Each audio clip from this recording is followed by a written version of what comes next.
Queridos, graça e paz em nome de Jesus, amém?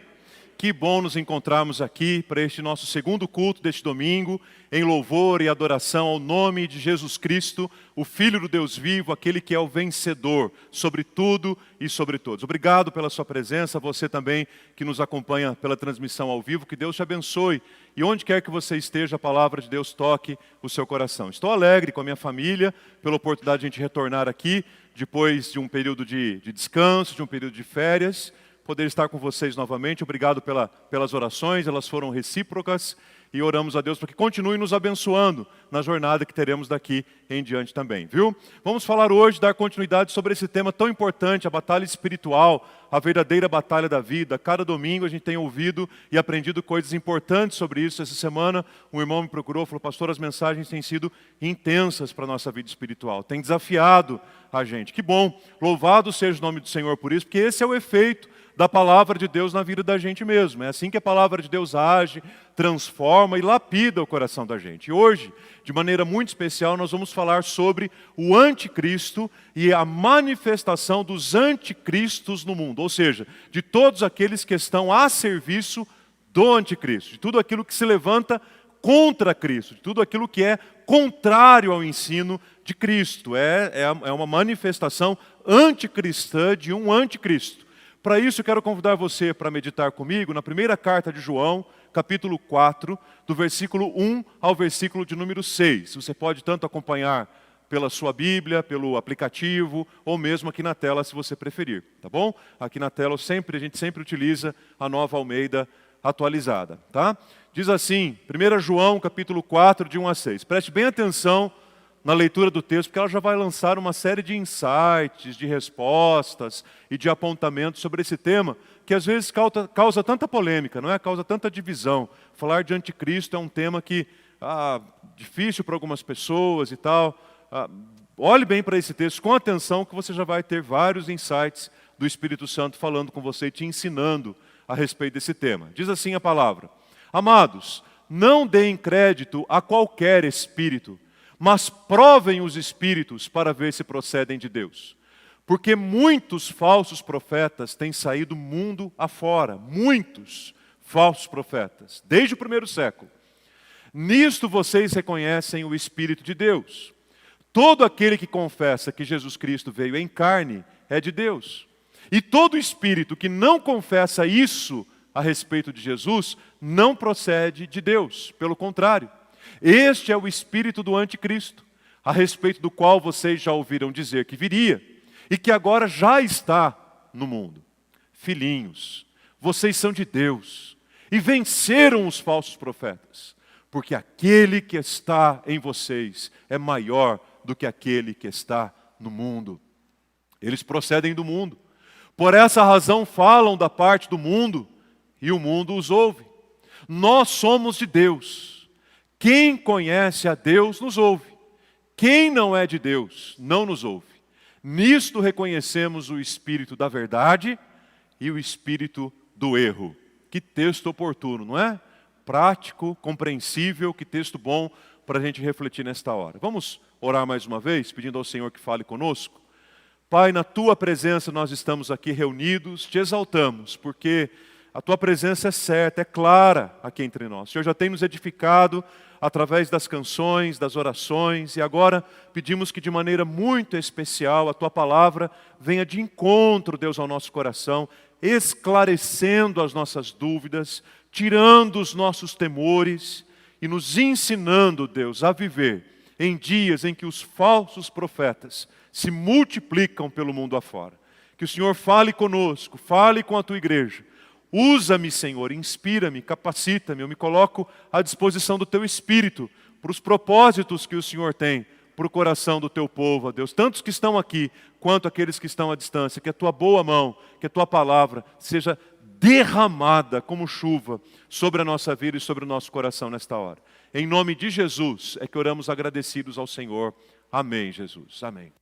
Queridos, começo esta reflexão ajudando você a se lembrar comigo do fato de que a história da igreja de Jesus está sempre relacionada a alguns embates. E mais, Se a gente olhar desde a história de Israel, desde a história do Antigo Testamento, desde a história do povo de Deus, passando pela igreja de Jesus, nós vamos perceber até os nossos dias que a história da igreja caminha lado a lado com os embates, com as lutas, com as dificuldades.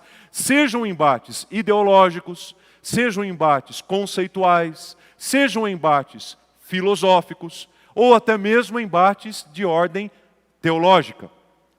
Um dos embates que a Igreja de Jesus enfrentou, dos mais antigos, foi um que ocorreu no século I, ou dois que ocorreram no século I, a partir de algumas correntes filosóficas gregas que desafiavam a fé dos discípulos de Jesus, nos ensinos de Jesus, nos ensinos da palavra e nos ensinos dos apóstolos.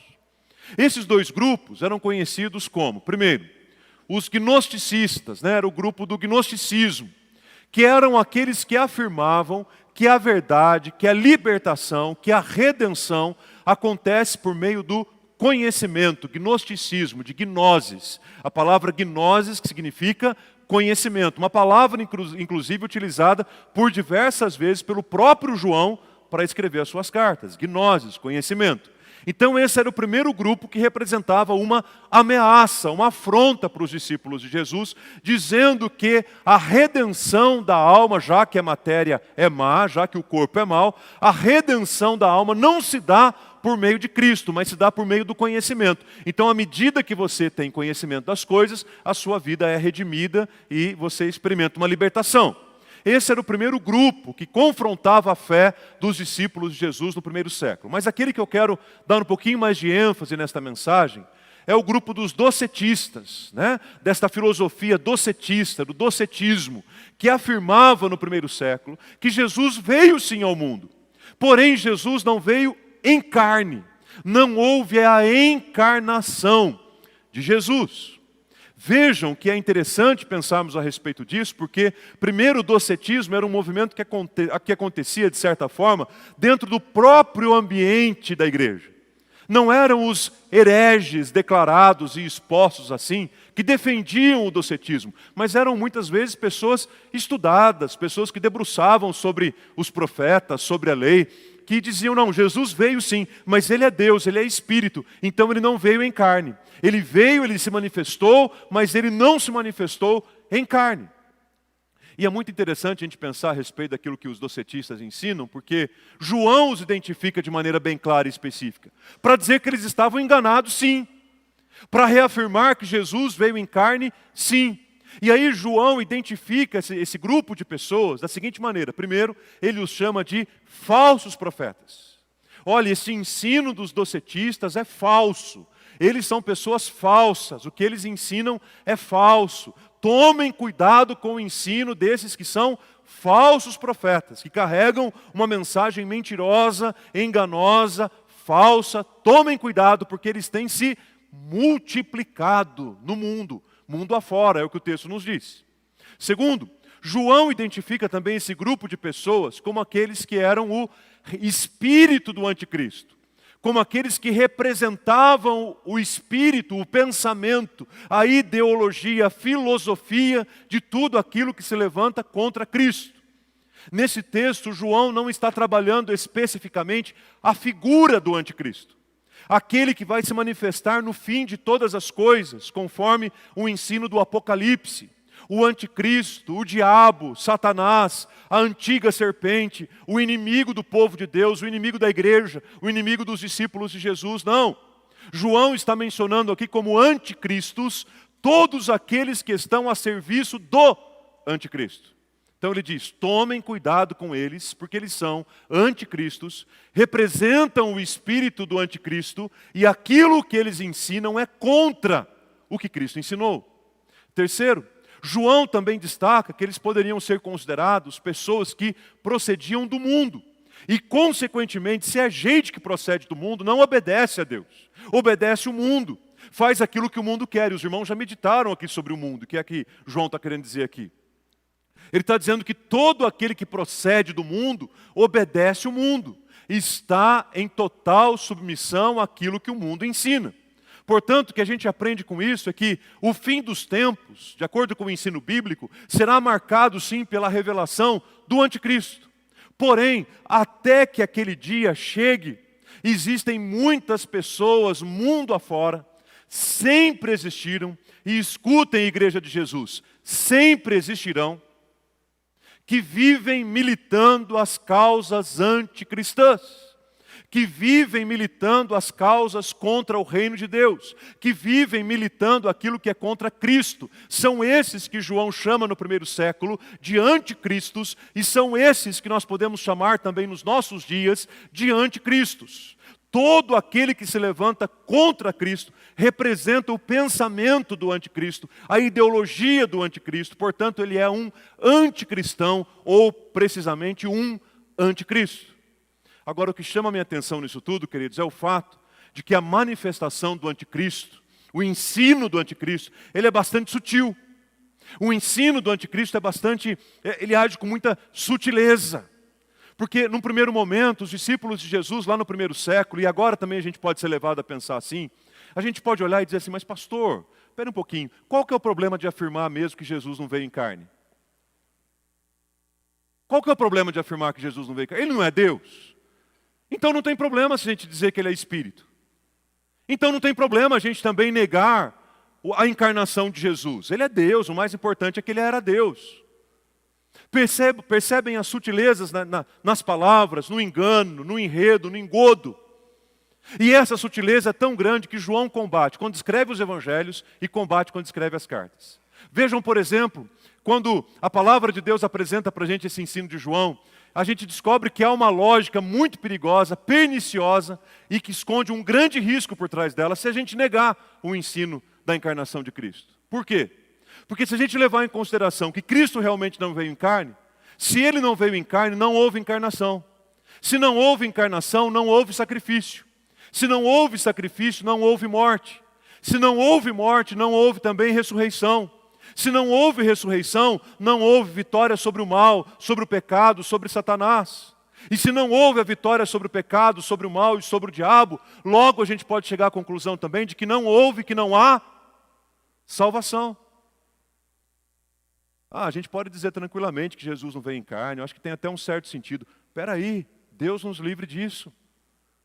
Veja que engodo, que enredo sutil dos docetistas em dizer que Jesus não veio em carne, porque a partir do momento que eu nego a vinda de Jesus em carne, a sua encarnação, eu estou negando inclusive a própria salvação. Meus irmãos, não nos enganemos.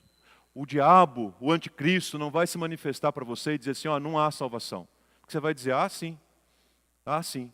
Mas ele vai levar você a pensar, será que Cristo veio mesmo em carne? Porque a partir do momento que você diz, talvez ele não tenha vindo mesmo, aí você entra nessa lógica perigosa, pecaminosa, destruidora, cuja conclusão é que não há salvação e não há esperança. Apliquem este exemplo a outras coisas em que o inimigo tem tentado para matar, para roubar e para destruir. Ele não vai te convidar para um banquete horroroso, porque você facilmente vai recusar. Mas ele vai te convidar para um banquete atrativo, e quando você perceber, o anzol prendeu o seu nariz. É um alerta da palavra de Deus. E João combate isso claramente. Vejam como ele começa o Evangelho. E o Verbo se fez carne. O Verbo, Jesus, a palavra, o Filho de Deus se encarnou. Ele se manifestou em carne, ele habitou entre nós. E a habitação dele entre nós fez com que a gente tivesse contato com a graça e com a verdade de Deus, de tal forma que nós vimos a glória. Meus irmãos, como é que a gente vê a glória? Como é que a gente vê a glória? Eu vejo essa mesa, eu vejo esse álcool, eu vejo vocês, mas eu lhes pergunto, como é que a gente vê a glória? João está dizendo aqui que a encarnação de Jesus é tão real, é tão verdadeira, é tão forte, é tão consistente que ela é visível. Nós vemos a glória de Deus na pessoa de Jesus que manifestou a sua graça e a sua verdade. E aí, quando ele escreve as suas cartas, logo no capítulo 1, ele reforça novamente isso, dizendo, aquele que era desde o princípio, aquele que ouvimos, olha a insistência no ver, aquele que vimos com os nossos próprios olhos, nós o vimos, ele se encarnou, ele habitou entre nós, ele estava entre nós o vimos com os nossos próprios olhos, nós o contemplamos, nós o apalpamos com as nossas mãos a respeito do verbo da vida, e a vida se manifestou. O Verbo se fez carne, nós a vimos e dela nós damos testemunho, inclusive. Anunciamos a vocês a vida eterna que estava com o Pai e que nos foi manifestada. E ela foi manifestada a nós de que forma? Quando uma mulher gerou no período determinado um filho no seu próprio ventre, fruto da ação do Espírito Santo de Deus na sua vida. E depois de tendo completado o tempo, de acordo com o ensino do Evangelho, ouviu-se naquela estrebaria o choro de um bebê. O Verbo se fez carne, o menino nasceu, Jesus habitou entre nós, cheio de graça e de verdade. Vimos a glória de Deus nele, mas vimos também como um bebê. Vimos também como uma criança, vimos também como um jovem, vimos também como um adulto, vimos também crucificado, tendo seu corpo pregado na cruz, porque ele veio em carne para destruir e desfazer por completo as obras de Satanás. A encarnação de Jesus é fundamental para a compreensão da nossa fé, é fundamental para a compreensão do cristianismo, é a avenida central da teologia reformada. A encarnação de Jesus é fundamental e nós não podemos deixar de crer nisso para vencer toda a manifestação anticristã que se levanta contra a nossa vida e contra a vida da igreja. E aí talvez, eu creio que algo muito importante para a gente levar hoje para a nossa casa, é como é que a gente pode vencer o anticristo. Como é que a gente pode vencer os anticristos? Como é que a gente pode vencer esta ideologia, este pensamento anticristão? Como é que, de acordo com o ensino da palavra, em 1 João capítulo 4, a gente pode vencer isso? Porque isso é batalha, isso é forte, isso é guerra espiritual, isso é luta. Como é que a gente pode vencer? Como é que a gente pode ser vencedor nela? Dentre outras coisas, eu quero apontar para você aqui alguns caminhos para você ser um vencedor na batalha contra os anticristos. Guarde isso no seu coração e aplique isso na sua vida se você quer vencer também os anticristos. Primeiro caminho, faça a prova de todas as coisas. Faça a prova de tudo e de todos. Faça a prova daquilo que você lê, daquilo que você ouve, daquilo que você vê. Faça a prova de tudo. E faça a prova julgando todas as coisas, a partir do ensino da palavra de Deus. Não a partir da nossa ótica, não a partir do nosso pensamento, não a partir da nossa cultura, nem mesmo a partir da nossa teologia, mas faça esta leitura e faça esta prova a partir da palavra de Deus. A palavra de Deus ensina desta forma, é assim que a Bíblia ensina? Ok. Então nós dizemos amém. Então nós queremos caminhar por aqui. É desta forma que a Bíblia orienta. Então é a Bíblia que nós vamos seguir. Vamos por ela. Mas espera aí. Eu ouvi, chegou até mim, alguém ouviu alguma coisa que se manifesta claramente contrário àquilo que a palavra de Deus ensina. Opa, então isso é um alerta para mim. Um alerta de que pela presença do Espírito Santo de Deus na minha vida, eu preciso ter discernimento. Discernimento espiritual, discernimento no Espírito de Deus, para ouvir todas as coisas, julgar todas as coisas, provar todas as coisas e reconhecer se aquilo está vindo para a minha vida como fruto do Espírito da verdade ou como fruto do Espírito do erro. Porque se for fruto do Espírito da verdade, minha vida está aberta para receber. Mas se for fruto do Espírito do erro, eu não quero caminhar, porque isso é manifestação dos anticristos. A palavra de Deus diz claramente no capítulo 4, versículo 1, amados, não deem crédito a qualquer espírito, não deem atenção a qualquer espírito, não deem ibope a qualquer espírito, não fiquem lançando holofotes para qualquer espírito, não fiquem dando espaço nas suas redes sociais para qualquer espírito, não dê nenhum espaço no seu coração para qualquer espírito. Dê todo o holofote, toda a atenção, todo o foco à cruz de Cristo. Tenho-lhes ensinado e insistido nesse ensino, que quanto mais nós anunciamos a Cristo, menos a gente precisa ficar falando a respeito de outras coisas. Porque a partir do momento em que a gente anuncia a Cristo, já estamos anunciando ao mundo aquilo que a gente crê, aquilo que a gente acredita, onde está firmada a nossa fé, onde se apoia a nossa esperança, ao invés de ficar perdendo tempo em ficar justificando, explicando, corrigindo, dando crédito ao espírito do erro, ao espírito do engano, ao espírito da mentira, ao espírito da hipocrisia, da falsidade. Eu quero dar foco, eu quero dar atenção, eu quero dar crédito, eu quero lançar luz ao Espírito de Cristo, a Jesus, ao reino de Deus, que é o reino da graça e da verdade, que é o reino da luz e da vitória.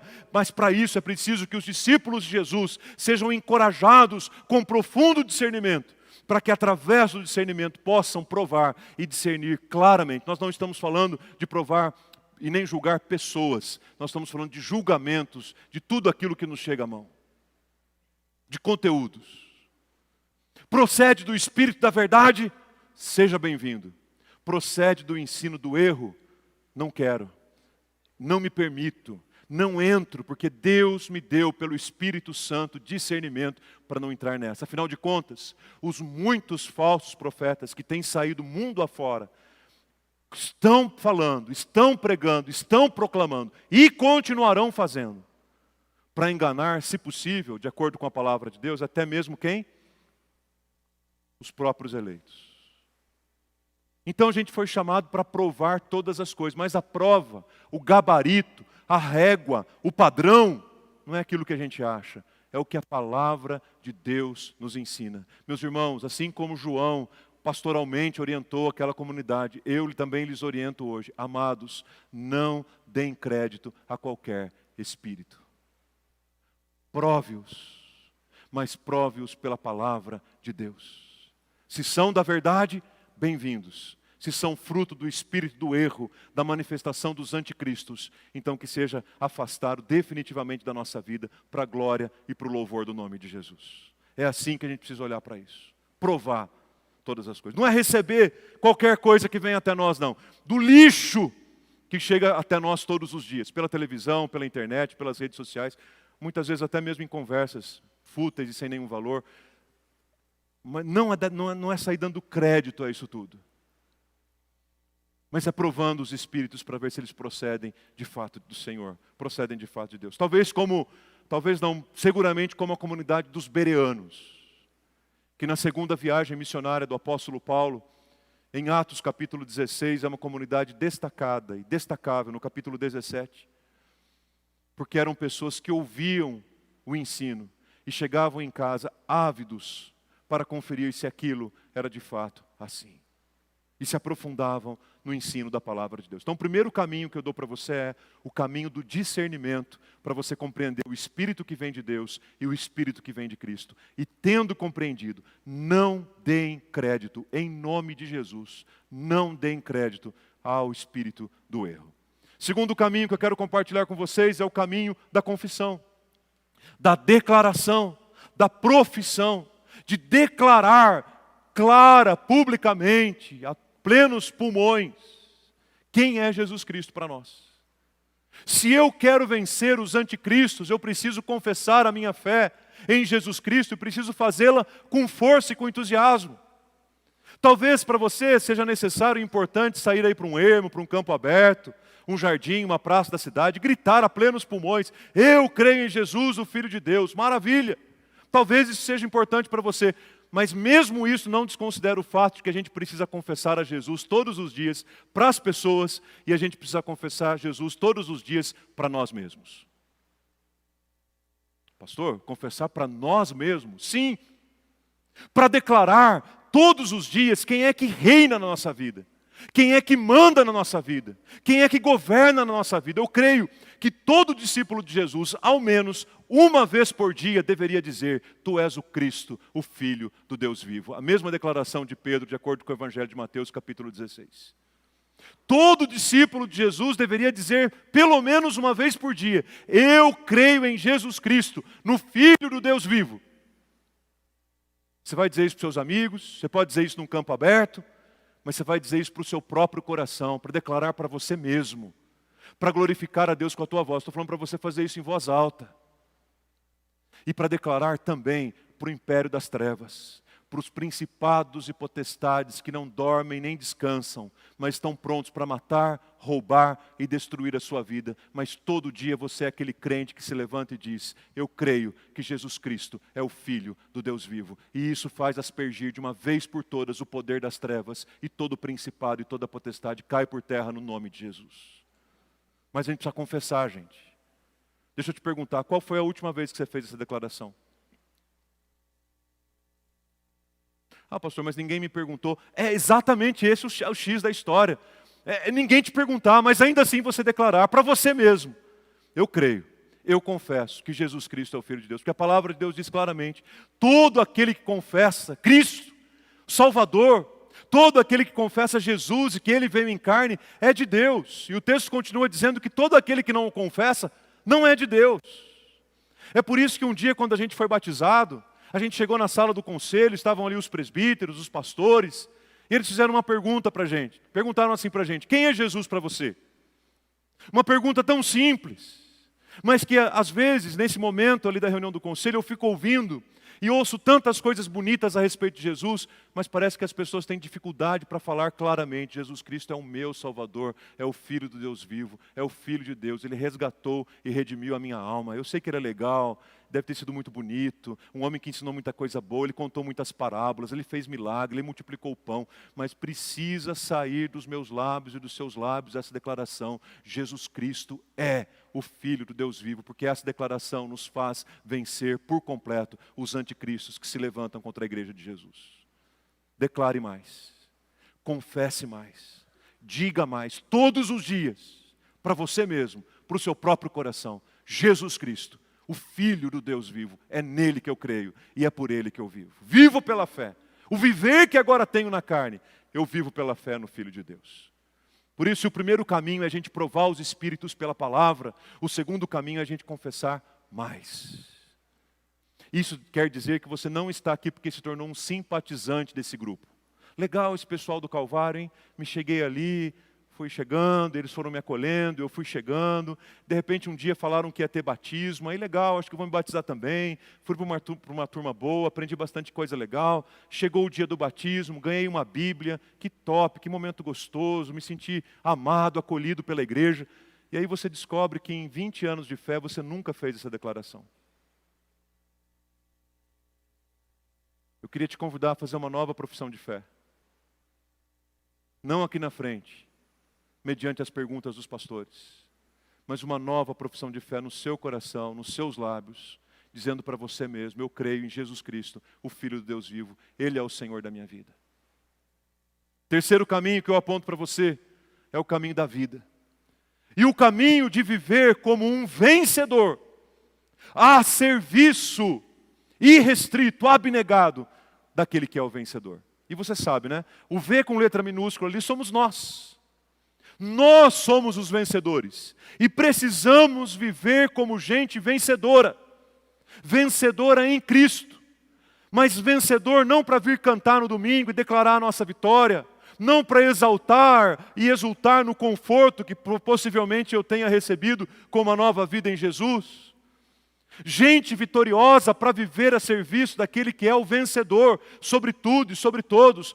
O vencedor com V maiúsculo, aquele que esmagou com o seu calcanhar a cabeça da serpente, aquele que destruiu de uma vez por todas, definitivamente, Satanás, o seu reino, as trevas, a luz do mundo que ilumina todo homem. Somos vencedores nele. E somos chamados para uma vida vitoriosa nele. E a vida vitoriosa se expressa à medida em que o servimos no mundo, em missão. Diz a palavra de Deus, João, com todo o seu amor pastoral, com todo o seu cuidado: filhinhos, filhinhos, vocês são de Deus. E observem o verbo vencer, o tempo em que ele está colocado aí no texto. Ele está dizendo que vocês vencerão. Ele está dizendo que vocês vencerão um dia. Não, o que o texto está dizendo? Vocês venceram os falsos profetas. Sabem aqueles muito falsos profetas que têm se espalhado muito afora? Então, vocês os venceram. A igreja de Jesus não foi chamada para viver acuada, oprimida, colocada na parede por conta do reino das trevas. Pelo contrário, quem tem que sentir opressão são as trevas quando o reino da luz avança. Quem sente opressão é o diabo, onde a igreja chega. Quem sente opressão é o reino das trevas, quando a luz de Cristo ilumina. Quem sente opressão são os anticristos, quando o discípulo de Jesus se porta e confessa e declara quem é Jesus, porque ele sabe que ele é um vencedor. Queridos, não são as trevas que tem que ficar acuada, amedrontada, tímida, assustada. Ou melhor, não são os discípulos, quem tem que ficar assim são as trevas. Porque a palavra de Deus diz que nós já vencemos os falsos profetas por uma razão muito importante. Talvez apoiada naquela experiência de Eliseu com o seu moço, né, lá no Antigo Testamento. João ensina assim, olha, prestem atenção, vocês são vencedores, porque é maior aquele que está em vocês do que o que está no mundo. Vocês já meditaram sobre o mundo aqui. É maior o que está em vocês do que o que está no mundo. Lembram de Eliseu e o moço lá? Abra os olhos e enxergue, porque é maior aquele que está conosco do que aquele que está com eles. Então é essa a dinâmica. João ainda diz no mesmo capítulo 4 da primeira carta, jovens, palavra para os jovens, eu vos escrevi porque sois fortes e já tendes vencido o maligno. Que maravilha, que poder de Deus para nós. É assim que a gente precisa viver. Não como um povo acuado, amedrontado, oprimido. Ai, pastor, que medo, que desespero, a igreja vai acabar, o mundo vai ser destruído, que calamidade. Não. Discípulos de Jesus, a igreja militante, triunfante, esta igreja foi levantada pelo poder da cruz para viver uma vida vitoriosa a serviço daquele que é o vencedor. Todo o sacrifício, toda a obra de Jesus na cruz foi para que tivesse esse resultado. Vejam ainda em 1 João, capítulo 3, no versículo 8, na parte final do versículo 8. João agora rasga o verbo. Ele fala claramente como é que Jesus veio e por que Jesus veio dessa forma. Como é que Jesus veio, irmãos? Em carne. Para isto, se manifestou. Ele faz questão de dizer em carne. Já seria suficiente ele dizer assim, para isto se manifestou o Filho de Deus. Mas ele diz, para isso se manifestou em carne, confrontando os docetistas, como a igreja de Jesus precisa fazer hoje, se posicionando, dizendo, proclamando, pregando. Mas ele não fica acusando os docetistas, ele coloca o foco em Cristo, na cruz. Para isto se manifestou em carne o Filho de Deus. E por que foi que ele se manifestou? Para destruir por completo as obras de Satanás. Mais claro que isso é impossível. Para destruir as obras do diabo. E é interessante este ensino de João, porque ela tem uma relação muito grande com o ensino do apóstolo Paulo, na segunda carta aos Coríntios, capítulo 10, versículos 4 e 5, porque existem diversas maneiras que o reino das trevas se levanta para confrontar contra a igreja de Jesus. Mas João e Paulo, nesses textos, estão falando sobre a mesma coisa, sobre a mesma forma de ataque, sobre a mesma forma de sutileza. E aí Paulo, na segunda carta aos Coríntios, diz o seguinte, embora andemos na carne, agora é outro sentido de carne aqui, a gente já estudou carne também. Embora andemos na carne, na vida, no tempo em que estamos, não lutamos segundo a carne. Por que é que a gente não luta segundo a carne, meus irmãos? A gente não luta segundo a carne porque as armas da nossa luta não são carnais, entendam isso. As armas da nossa luta são poderosas em Deus. E essas armas poderosas em Deus podem destruir até mesmo fortalezas. Destruímos raciocínios falaciosos. Destruímos toda arrogância que se levanta contra o conhecimento de Deus. Destruímos e anulamos nós, sofismas, engodos, enredos, sutilezas. Destruímos tudo isso que se levanta contra o conhecimento de Deus, para levar cativo todo pensamento à obediência de Jesus Cristo. Nossa oração é, Senhor, leva cativo o meu pensamento à obediência de Jesus. Senhor, leva cativo o pensamento da igreja à obediência de Jesus Cristo. Porque a palavra de Deus nos ensina que se por um lado os anticristos são sutis, por outro lado, pelo poder do Evangelho, todo sofisma, raciocínio falacioso, arrogância que se levanta contra Deus, é completamente destruída pelo poder do Evangelho da graça. No primeiro século, um dos grandes desafios que os discípulos de Jesus enfrentavam era o docetismo, que afirmava que Jesus não veio em carne. Pergunto a vocês, quais são os principais desafios que nós, enquanto discípulos de Jesus, enfrentamos hoje? Podem ser iguais, mas também podem ser diferentes. Pode ser que alguém aqui na frente tenha uma sugestão totalmente diferente de alguém lá de trás. Mas a verdade é uma só. Nós vencemos a batalha contra os anticristos, provando o Espírito pela palavra, confessando com os lábios a vida de Jesus Cristo e reconhecendo que nós somos parte de um povo vitorioso a serviço do grande vencedor. A maneira de vencer é a mesma, mesmo que o desafio seja diferente. Quais são? Na sua visão, quais são as sutilezas que os anticristos do século 21 têm utilizado para enganar o povo de Deus, para iludir, para roubar, para afastar as pessoas da fé? Quais são essas sutilezas? Todas elas são vencidas quando trilhamos por esse caminho que aqui aprendemos. Principalmente o reconhecimento de que há uma grande e gloriosa vitória já consumada. A vitória virá apenas historicamente, mas ela já foi consumada na cruz. Quando Jesus na cruz do Calvário bradou: está consumado. O poder das trevas, o poder do inferno caiu por terra.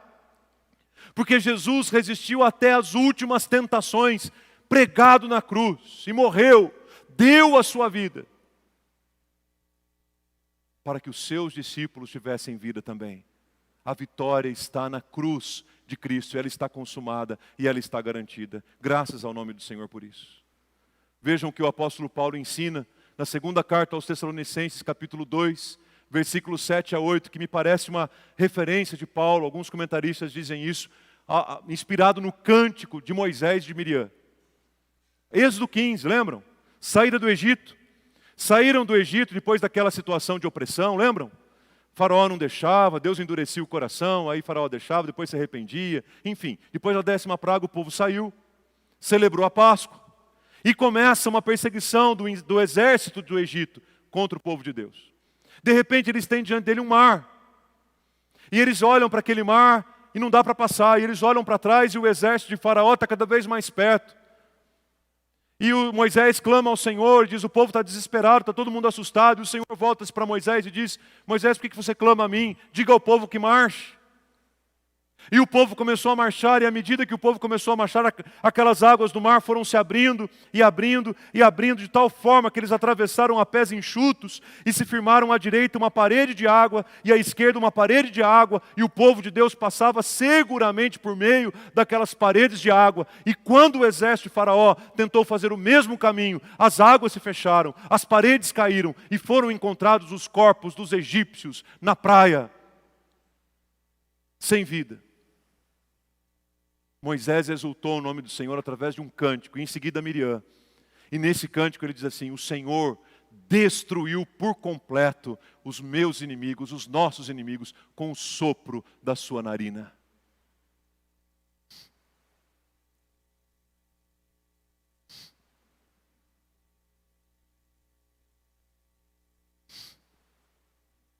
Acabou.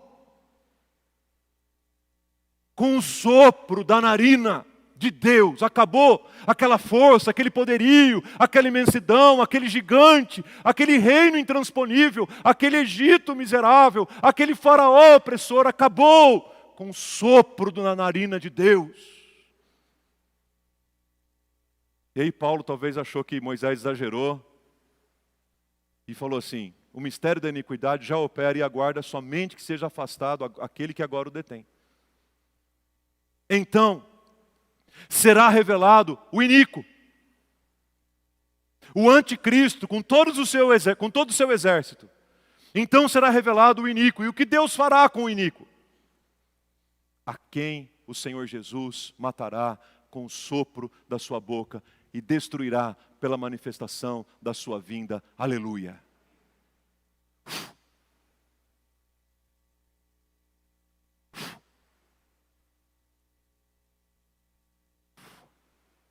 Acabou!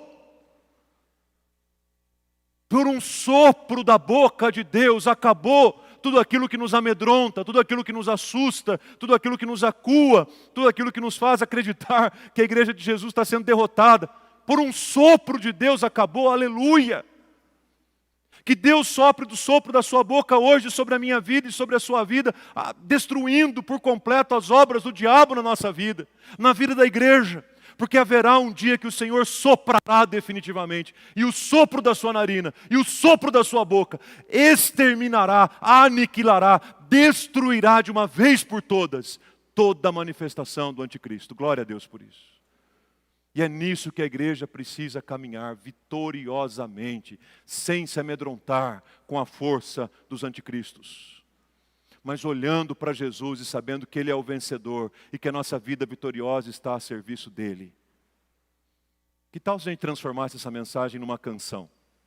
Eu acho que ficaria legal. Para a gente dizer que a grande e poderosa vitória que Deus nos dá contra o anticristo e contra os anticristos é daquele que olha para o Cordeiro de Deus assentado no seu trono e o contempla, e o adora, e o exalta, e o glorifica, e o reconhece e declara: Jesus Cristo, o Filho de Deus, é o meu Salvador e Senhor. Eu o confesso com a minha boca, com a minha língua, para que o reino das trevas caia definitivamente na minha vida, e Jesus Cristo seja definitivamente exaltado no meu coração, até que Ele seja exaltado eternamente. Meu irmão, você tem lutado com alguma tentação? Você tem lutado com alguma provação? Tem alguma área da sua vida que você acredita que o inimigo tem investido duramente? Clame ao nome de Jesus e o confesse hoje. Peça: Senhor, eu sei que um sopro da tua boca remove esse ser da minha vida. Eu peço ao Senhor, Deus, que sopre esse sopro na minha vida hoje e me dê essa vitória. Sabe a visão que tenho no final desse culto?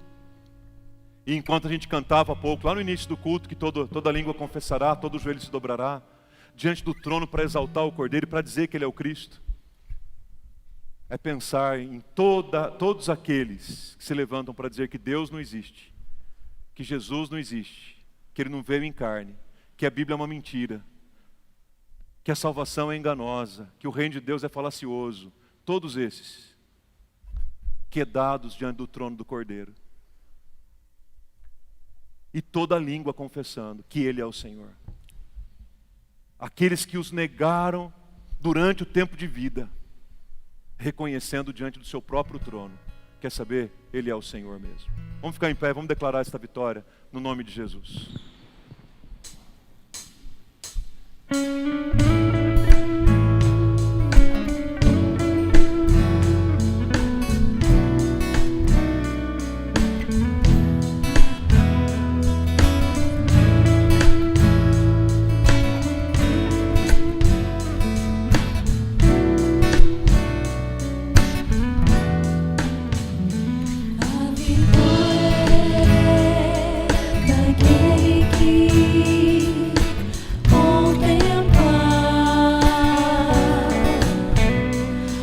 Cordeiro Cristo, leão da tribo de Judá,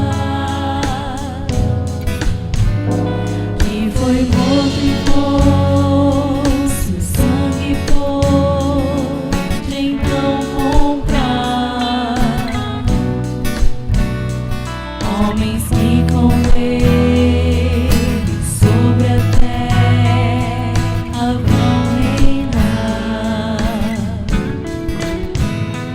A vitória é daquele que o adorar. Ao seu lado no seu trono se assentará. Se a Jesus seguir e for por onde Ele andar, no seu monte santo, novo canto entoará. A vitória do Senhor é certa, aleluia. Como o sopro de sua boca se destruirá.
Aleluia, Jesus. Obrigado, Jesus. Tu és exaltado. Você pode repetir comigo? Eu creio que Jesus Cristo é o Filho do Deus vivo, o meu Salvador. Aleluia. Essa declaração pelo menos uma vez por dia, para dizer quem é o dono da tua vida, quem é o Senhor da tua vida, quem é o Salvador da tua história, para desfazer por completo toda a obra dos anticristos, para fazer cair por terra todas as fortalezas que o inimigo tem construído, mas que são como pó, porque caem diante do sopro de Deus, da boca de Deus, da narina de Deus, cai por terra. No nome de Jesus. Vamos orar ao Senhor. Deus, em nome de Jesus, obrigado pela tua presença viva e vitoriosa no meio do teu povo nesta hora. Derrama, Senhor, sobre nós a tua bênção e nos dá do encorajamento do teu Espírito, ó Deus, para a semana que teremos agora. Ó Deus, em nome de Jesus, nós precisamos tanto do Senhor, precisamos do teu cuidado, da tua graça, do teu poder, da tua unção sobre nós, para uma vida vitoriosa a serviço daquele que é o vencedor. Ó Senhor dos exércitos, visita-nos nesta hora e no decorrer desta semana, para que cada dia mais, ó Deus, a nossa vida seja cheia do teu Santo Espírito, provando, ó Deus, o espírito do erro para não sermos enganados por ele, vivendo, ó Deus, intensamente numa profunda confissão de quem é o Senhor e Salvador da nossa vida, e vivendo, ó Deus, com uma vida vitoriosa, com aquele que venceu, com aquele que é o nosso Senhor e Salvador. Deus, eu quero pedir em nome de Jesus, um sopro da tua boca, um sopro, Deus, das tuas narinas, sobre a minha vida e sobre a vida dos meus irmãos nesta hora, para desfazer por completo toda e qualquer obra do inimigo sobre a nossa vida, de principados e potestades que tem nos tentado, que tem tentado nos derrubar, matar, destruir, que se levantam contra a nossa família, que se levantam contra os nossos filhos, que se levantam contra os nossos netos, que se levantam contra a igreja de Jesus, que se levantam contra Sorocaba, que se levantam contra o Brasil e as nações. Eu peço, Deus, um sopro do Senhor, para que em nome de Jesus a tua vitória seja estabelecida.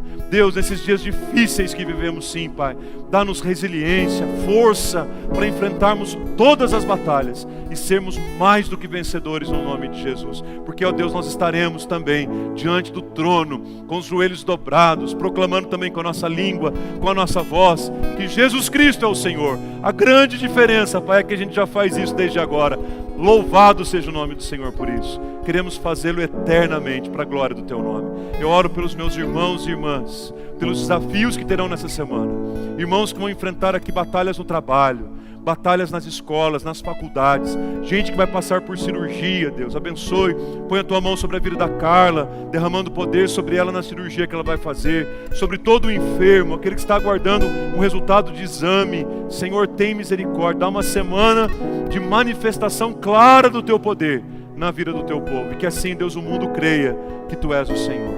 E agora, povo de Deus, irmãos e irmãs, que a maravilhosa graça do nosso Senhor, Salvador e Vencedor Jesus Cristo, o amor insondável de Deus, nosso eterno e poderoso Pai, que a comunhão e a consolação do Espírito Santo repousem sobre vós, e sobre vós permaneçam desde agora e pelos séculos dos séculos. Amém, amém. E toda a igreja de Jesus diz amém, amém, Jesus. Podem se sentar, queridos, aleluia. Antes da gente se despedir, eu quero apenas agradecer a todos pela presença, agradecer a você que nos acompanha pela transmissão ao vivo, que Deus te abençoe em nome de Jesus.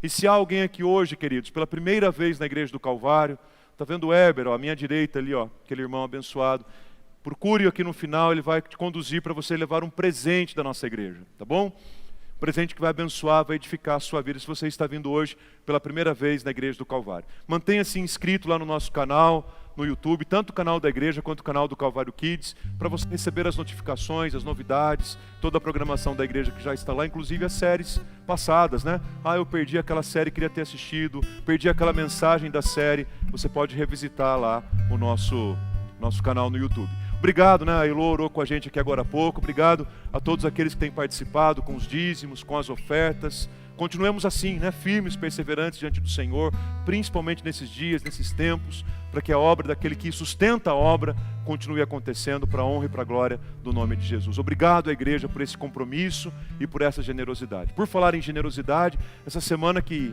entra hoje, encerra a nossa campanha solidária para o mês de outubro. Outubro Rosa, doação de sabonete, de shampoo, de absorventes. Então, se você ainda não trouxe, traga, pode trazer domingo que vem ainda, dá tempo. Vamos encerrar domingo que vem. Ou durante a semana, deixa aqui na secretaria da igreja, que vai ser uma grande bênção, viu? E por falar em generosidade, esse material aqui vai ser encaminhado para instituições da nossa cidade, ou mesmo os projetos da igreja, tá bom?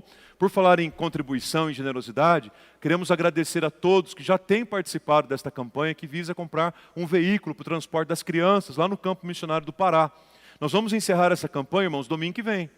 Acabei de receber agora, antes do culto, aqui a notícia de que já há um veículo em vista, e é algo muito especial, nós não vemos a hora de compartilhar com a igreja.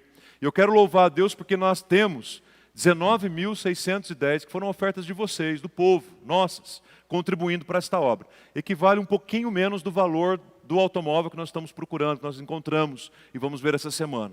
Então, se você ainda quer participar, essa é a última semana para isso. Engaje-se conosco, domingo que vem nós vamos trazer aqui um relatório final e em breve, se Deus quiser, ou a gente está trazendo a foto do veículo, ou a gente posta um vídeo com o pastor Marcos Vinícius dirigindo. Hein, pastor Marcos? Nosso motorista oficial aqui. Então tá aqui, o Pix é o mesmo do da igreja, você só precisa se identificar. Manda um e-mail pra gente, essa oferta é para o veículo. Senão ele vai ser destinado junto com os dízimos, tá bom? Isso é bem importante. Novos horários, você já sabe, né? Nós estamos caminhando assim, muito provavelmente vamos caminhar assim em novembro também, com esses horários, com essa forma, com essa estratégia da nossa caminhada. Olha que tema legal que a Escola Discipuladora traz para a gente em novembro. Dia 31 de outubro, domingo que vem, é o dia da Reforma Protestante. A gente vai orar aqui, 1517, né? A gente vai orar junto aqui por esse motivo, agradecendo a Deus, orando pela Igreja Reformada. Mas em novembro você poderá conhecer por que a reforma ainda é importante, por que a gente fala da reforma, por que isso é relevante.